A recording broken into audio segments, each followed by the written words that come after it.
Hey, just a heads up. Today's episode includes curse words that are unbeeped and covers material that might be deemed unsuitable for children. If that sort of thing isn't for you, you might want to skip this one. It's all part of an academic dialogue about sexuality and feminism, and I promise it isn't gratuitous, but I thought I'd give you a warning. All right, on with the show.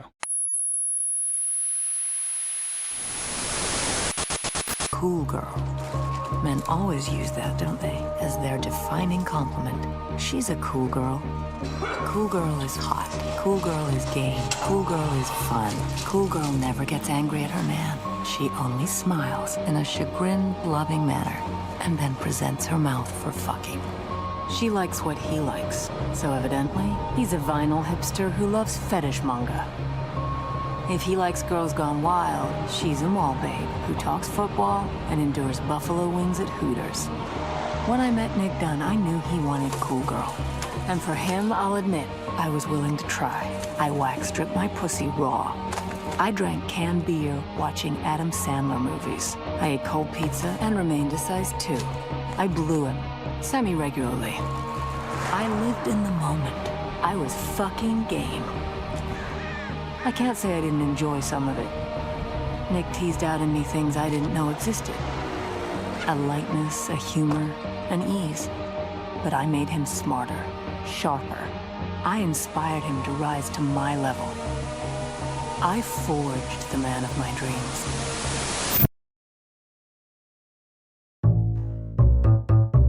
The monologue that you just heard is from the 2014 film Gone Girl, which was adapted from the novel of the same name by Gillian Flynn. If you haven't seen the movie or read the book, it's a thriller about a couple who seem perfectly happy on the outside, but are rotten to the core within.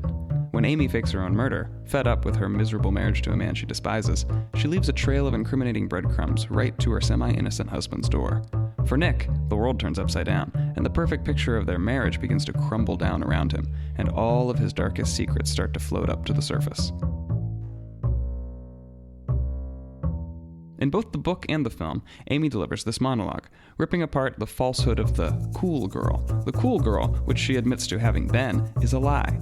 A broad lie told by all sorts of women. She lambastes the men who succumb to this ruse and is no less kind to the women. Recently, this monologue resurfaced, blowing up on TikTok and other social media. The women of the internet have rekindled their love for this scene and their mutual fascination with Amy Dunne. Gone Girl is experiencing a moment of relevation. It's been brought back into the discourse, which is exactly what this podcast is about. Meg Giuliano is a junior here at UNCW, and she's been examining this scene. She's been thinking about its place in the cultural moment and looking deeper into what Flynn is doing with the language of Dunne's legendary monologue. By analyzing these linguistic structures, a new narrative is exposed between the lines, a narrative of disempowerment and illegitimization. From Audacious Media and the University of North Carolina, Wilmington, you're listening to the Relevate podcast. I'm your host, Daniel Charles Wright. Let's begin, shall we?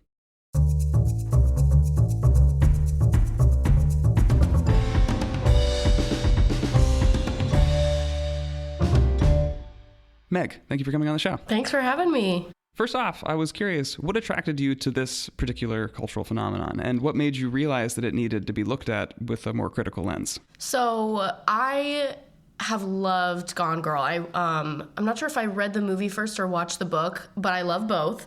And it always really interested me how empowering it was to hear it first, and then also to go deeper in it, to psychoanalyze it a little bit. Going through the entire thing, I was like, this actually is not as empowering as it should be, which we'll talk more about. But yeah, I thought that was really interesting, especially like you mentioned how on TikTok, it's being used a lot, again, as like an empowering message, but I'm not sure that people really understand like the implications of everything that she's saying, So to contextualize us, we listened to the monologue already, but can you summarize what she means when she calls someone a cool girl? Yeah, so basically it's a woman that caters to a man. For me personally, I'd say, unless you already like this stuff, like dropping all of those, whether it be feminine or masculine or not, identities that you have within yourself, dropping that to cater to a man who you like like or love so that they will show you love back. So like in it, she mentions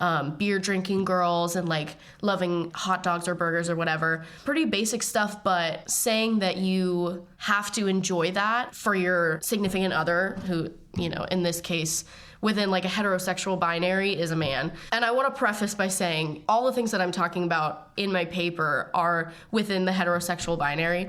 Yeah, I was thinking that too as I was reading the paper and thinking about this conversation. I was like, this really is very straight. Yes, this is a heteronormative conversation. Yes, very strictly straight, yeah.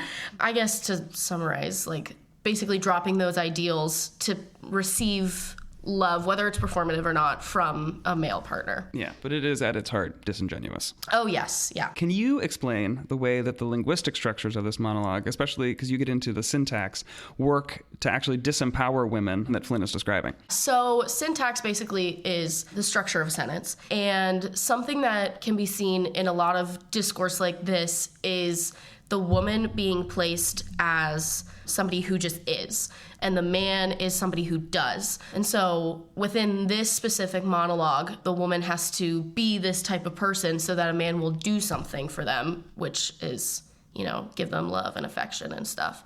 And it's very, not even just that, but it's the way that people speak as well is very informative of, you know, this particular syntax that we're talking about, placing the man as the subject of a sentence and then a woman as the object of a sentence. Yeah, I thought that was absolutely fascinating how you point out that even within this monologue that on its surface feels feminist, in every sentence, the woman is the object. Exactly. So there's a literal linguistic objectification of women, which is amazing. I know. I actually think about that all the time. I was like, wow, like I didn't think about it until now, how often women are genuinely like the object of just a very simple sentence. In the paper, you explain how hegemony, and specifically the hegemony of the patriarchy, works to pit women against each other, often in ways that initially appear empowering on the surface.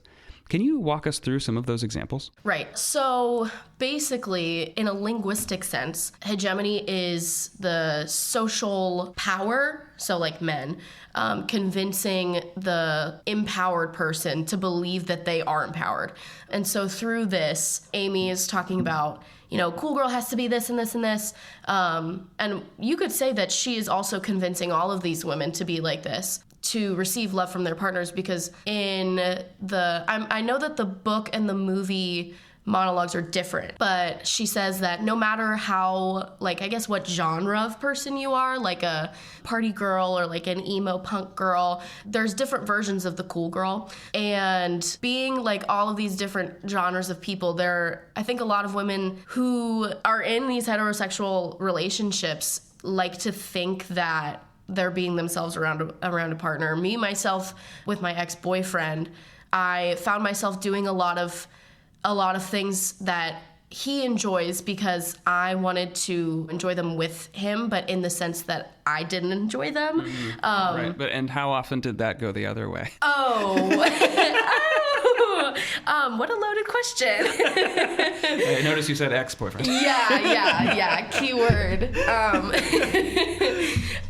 But yeah, so doing these things that you think the reason is because you want to enjoy them with your partner, but it's, like you said, how often does it go the other way? It's really just to gain that affection back from them. And it's a sacrifice on your part that often is not reciprocated. Yes, yeah.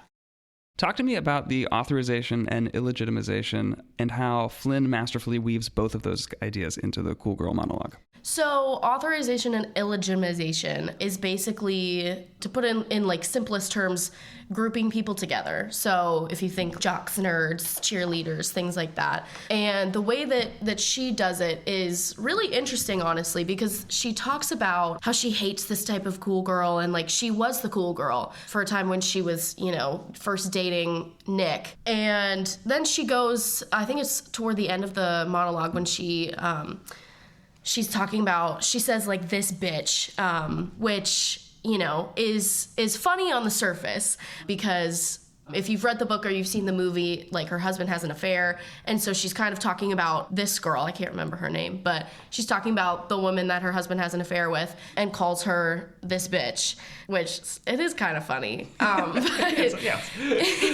But she is grouping all of these women into this box of cool girl, which is the authorization, but then the illegitimization comes from excluding specific women who know that they're being this person, i.e. like the woman that he's having an affair with.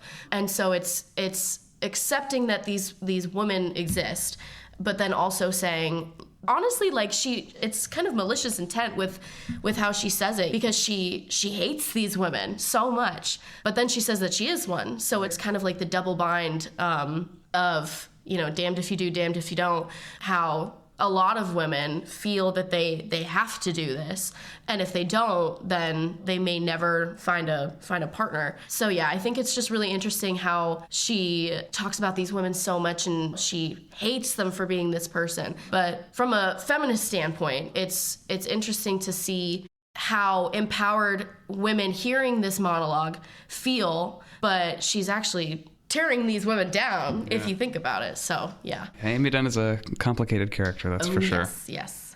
How do these male expectations and female performances disenfranchise women across the board? And does it ever really end in liberation? Like, what's the end here?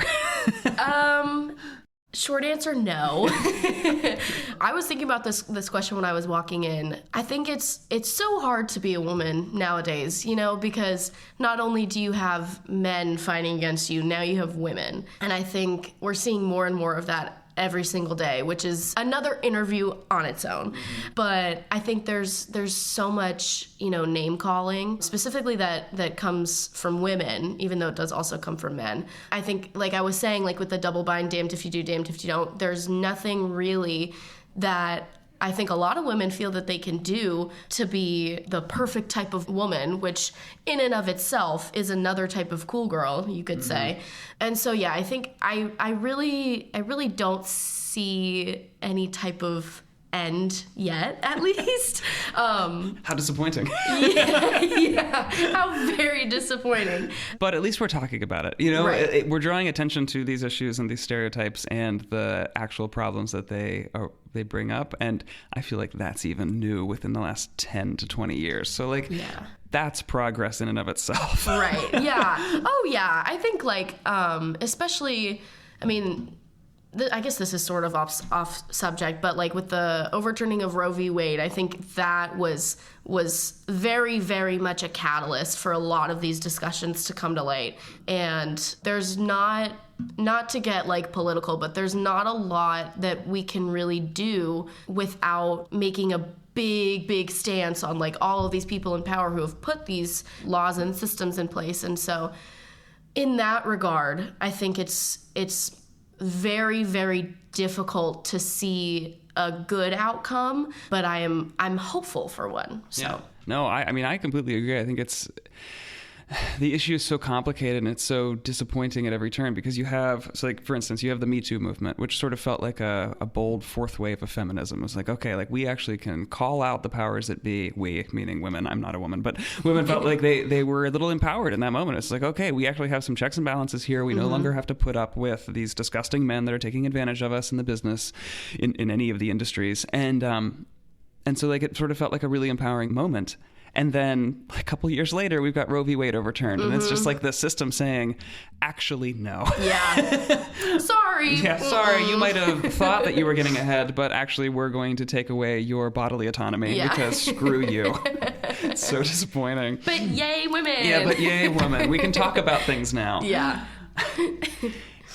Last year, I wrote a conference paper that focused on the progress of feminism through the history of fantasy fiction. And in it, I talked about how the most recent wave of feminism in fantasy has been fueled by female heroines who personify like a badass warrior persona or possess sort of immeasurable magical abilities. The two most popular examples of this would be the Sarah J. Maas books, the ACOTAR, or the Fourth Wing series, which is really popular right now. In both of these books, it is through great physical prowess or incredible raw power that the female characters are able to find any real success in their stories. And I argued, with the help of a bunch of scholars, that this trend, although empowering at first glance, because people will read the ACOTAR books and see it as an inversion of the Beauty and the Beast story. It's like, oh, Feyre she goes and rescues the prince. This is amazing. Like, we're actually, flipping this trope on its head. It's actually sort of devastating to feminism when you really think about it, because it enforces a performance-based sexuality. It demands that women be strong or powerful, which are two words that we typically associate with masculinity, not femininity. How does this trend show up in Flynn's writing? First of all, I was so excited to talk about this question because I have just read Fourth Wing and Iron Flame. Could not get through Iron Flame. I have not finished it. I've been trying to finish it for weeks. But I love talking about this because I think, and Elle Fanning did an interview with Jenna Ortega where she talked about this because she was Sleeping Beauty. And I really, really do agree that it's so devastating to feminism because that's not what all women are. I think a lot of people put, and this can also be said for men, but specifically about women, put them in this binary of like weak and feeble and then strong-willed and like super powerful. And I'm super tired of it. I found myself getting... Also, we don't live in a warrior culture anymore, so I don't know why this is such a thing. I know. Like, I don't need like blades on my person anymore. Covered in leather. Yeah, I know. But yeah, I found myself getting really like, oh my God, again, because I'm not that person. I have my moments of being very strong-willed, and I would find myself to be kind of a hot-headed person sometimes, but that's not all I am. And I think a lot of women are also getting tired of hearing the same type of female character. What if I just wanted to see somebody being confused as to whether they like need to get dressed before they make their bed or the other way around, because that's the type of person I am. It might not make for a very interesting plot, but also like it's not super realistic because then women see this and it's empowering on a surface level, but then deep down it's like, do I have to be this type of person to get any male attention or attention from anybody? And in Gone Girl, I think it's a very extreme example of this woman killing her husband. I mean, faking her death to think that her husband killed her. But she wants him to get the death penalty, so it's kind of a roundabout way to kill her husband. Yeah, you're not wrong. For sure, yeah. For sure. But in that sense as well, it also goes so far to have legal ramifications, which I think for somebody who might be a little crazier than me might be very not good. Right. So it's really confusing to watch this movie and feel moved by the female power of it all. But also, this woman is crazy. She's got some stuff going on. And it also, along the way, like, we see her manipulate other people and other men and kill them. Yeah. And I think people who watch this movie and read this book should not just think about, oh wow, like she's awesome for doing that. Like her husband treated her badly and I mean, he abused her, but... And cheated on her. He wasn't a good husband. No, he was not a good husband. He did deserve a good bit of it. He did deserve, he deserved a scare, I would say. But I think it's so magnified in this sense that I think people need to take it with a grain of salt.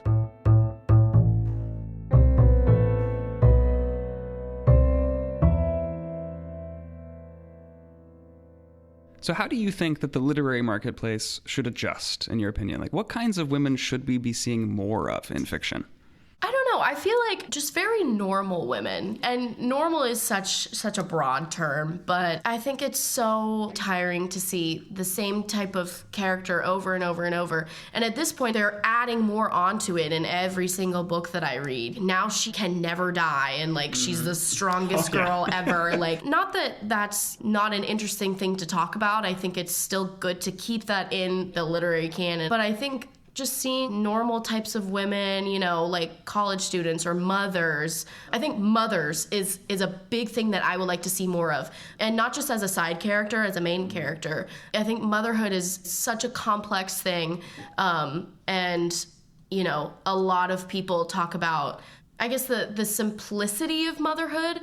I've heard a lot of discourse about if you're a mother, then you should stay home with your kids 24/7, but you should also be working to be this empowered woman. But in this world, you can't do that because who can afford a single income household these days? Oh my God. And like, we could have a whole nother conversation about that. But yeah, I mean, I think that is the fundamental core of being a woman, is a double bind. But I would like to see more motherhood characters and maybe more like younger girls. I think something that people don't think a lot about is younger girls want to have somebody to look up to, but they don't really see a lot of themselves being written. And if they do, it's like a flashback moment. I would like to see, younger girls, like elementary school, middle school, which I guess is, young adult fiction. But it doesn't have to be. I think that you can focus on... I hate genres. I think that I have a love-hate relationship with genres, because I think that genres can be a very fascinating study to see what authors can do within the scope of a genre and then how they can challenge it and break the mold. But I also think that the idea of genreification is so limiting, because then every story about a 13-year-old kid is immediately YA. And then you're shoehorned into, okay, you can only talk about certain topics. You can't, tackle anything too big. And then if you do tackle anything too big, it then complicates it. And then the publishers don't know what to do with it, because now it's not YA anymore, but it's about a 13-year-old. So no adult is ever going to read it. So what do? We just don't publish it. And it's so stupid. I know, it is really stupid. And that's something that I love about Louisa May Alcott and specifically Little Women. That's one of my favorite books ever.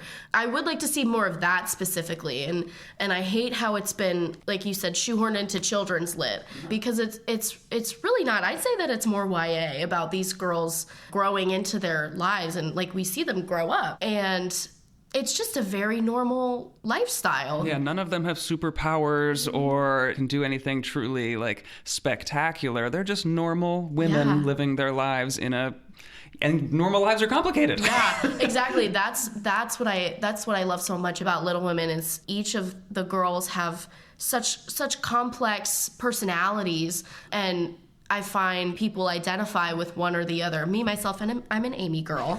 And I love Amy. I think especially seeing it on the big screen in Greta Gerwig's adaptation, I think that was such a beautiful homage to girlhood and womanhood, because it's very simple, but it's also so complex, and I would like to see more of that. I think that's why Little Women is so eternal, and there's been so many remakes of it, and it's like every 10 years it's back in the discourse, because it's so relatable. Yeah. For the female experience, that book, that movie, they tackle everything that a heteronormative young woman would deal with, facing motherhood, facing marriage, facing not wanting to get married, facing wanting to have your own, like this through Amy, wanting to have your own professional dreams, wanting to be an artist, wanting to have your own sort of career, but then having to get that sort of shut down by the patriarchal society. And it's like, well, no, actually your only real worth is having children. And it's like, that's still a conversation that is still happening today. Like the career versus motherhood thing is, that has not gone away from when Alcott was writing, which is insane. Yeah, that's why really great. It has such staying power because of that. Did anything surprise you while you were researching or dissecting the Cool Girl monologue? I think just realizing how disempowering it actually is, having to look at it for, a class paper and dissect it with all of these little linguistic postulates, I think it was like, oh my God, this is really just coming from a woman who, I don't even know if insecurities is the right thing to say, because it's maybe it's a little bit of projecting onto these women. I mean, I would say that it is. But I think realizing it's not at surface level what I had thought it meant to me before. Yeah, I agree. Reading your paper was super mind-blowing. It was really, really interesting. Why do you think that this kind of research, this kind of paper writing is essential? I think there is a lot to be said about gender roles in a linguistic setting. And I think it is talked about on a very small scale, because before I took my sociolinguistics class, which was, I think, language, gender, and sexuality, I, had no idea that these things existed. I knew that there were implications that women face every single day. But on a linguistic level, every day after class, I would start to realize different things that specifically men would say, and I'd be like, oh, And so I think being enlightened by this information is something that a lot of women can benefit from. I found myself being able to engage myself with men who said these types of things in not a combative way, but more just like, hey, you do this, and like, this is what you're doing, and I don't know if you mean anything by it, but it is exactly what you're doing. Mm-hmm. And even for women too, I think that there's lots of women, and I guess you could say that they're, you know, cool girls, or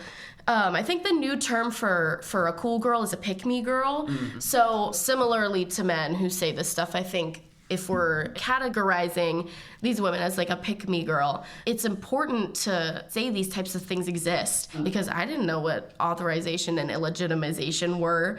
And now that I do, it's so apparent to me in every single day. And I feel like through that, I have become more of a person myself. Like, I feel very empowered with the knowledge that I have, which I think that's something that we should see more of, is women being empowered by knowledge rather than just like brute strength. Yeah, it made me think of, like, it wasn't until maybe 7 years ago that we all started using the term microaggression, and like that sort of changed the way that society saw the way that people were acting, even in like really little ways. And this made me think of, it's, I've never heard it used, but it's like micro oppression.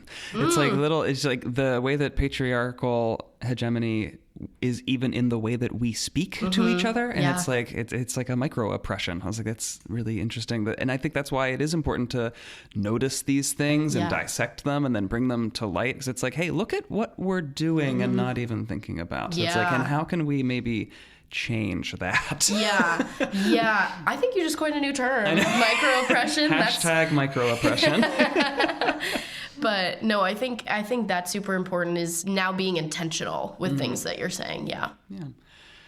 What led you to pursue a degree in the humanities in the first place? So my concentration for English is teaching licensure.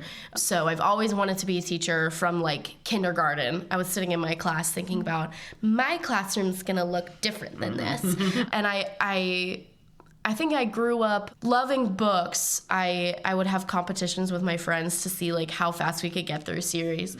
And as I grew up, I started loving the books that I was reading for the technical aspect of it. That's why I love all types of literature, like every aspect about it. And I specifically love books that have a good plot, like a very interesting and gripping plot, but also you learn something from it, whether it be how you'd want to write or just information. And you can learn something new every single day. And I also just love the community. Like, everybody that I've met in the English department is so nice and welcoming. And I always feel I can have a really intellectual discussion in every class that I have.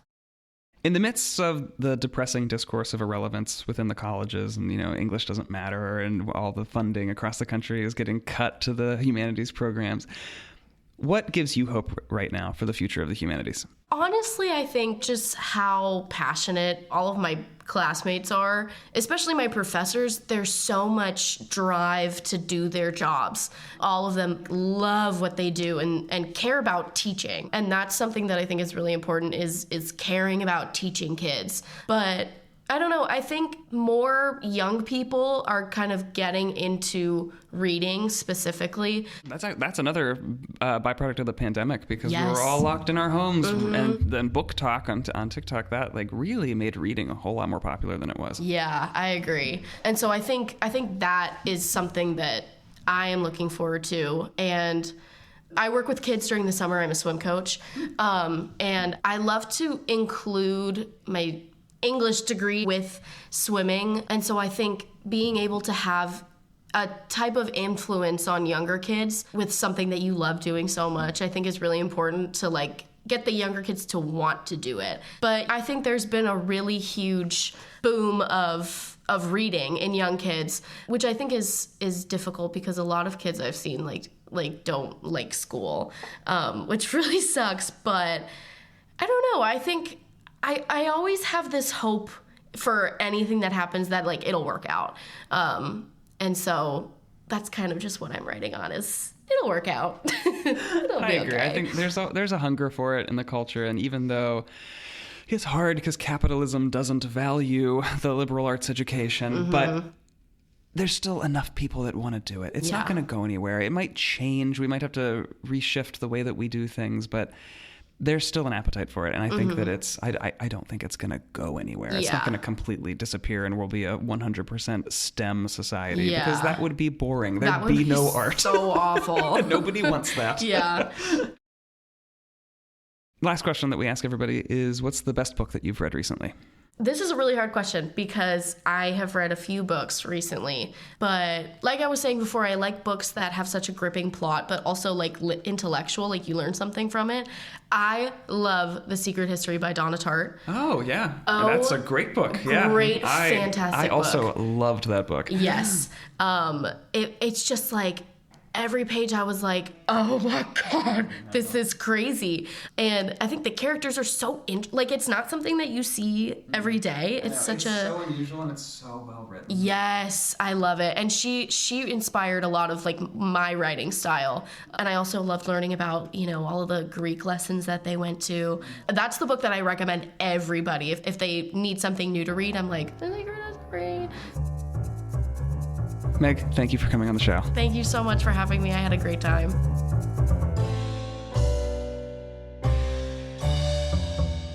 Relevate is produced each week by Audacious Media and the University of North Carolina, Wilmington.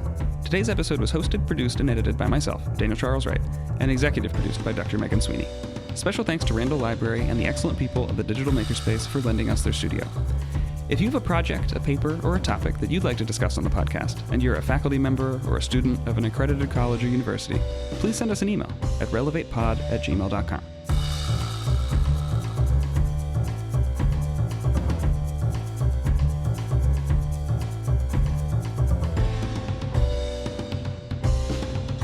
Thank you for listening. We'll see you next time.